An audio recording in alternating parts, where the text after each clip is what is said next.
নদীর পাড় আর বিস্তীর্ণ খোলা মাঠে কাশফুলের জেগে ওঠার আভাসই বলে দেয় শারদীয় দুর্গোৎসব আসন্ন।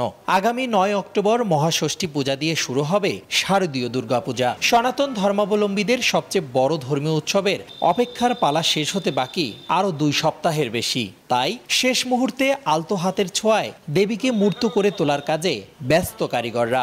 প্রতিবারে মনে করো যে 15-16টা করে প্রতিমা এখান থেকে যায়, সে জায়গায় প্রতিমা হলো 8টা।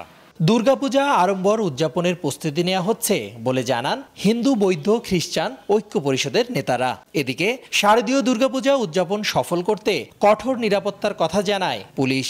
পূজা মণ্ডপ কেন্দ্রিক নাগরিক কমিটি আমরা গ্রহণ করেছে, যে কমিটি সার্বক্ষণিক এই পূজা যারা উদযাপনের সাথে রিলেটেড যারা থাকবেন তাদের সাথে সমন্বয় করবেন এবং পুলিশের সাথে তারা সমন্বয় করবেন। এবছর রংপুর বিভাগের 8 জেলার 5186টি মণ্ডপে শারদীয় দুর্গোৎসব উদযাপনের প্রস্তুতি নেওয়া হয়েছে।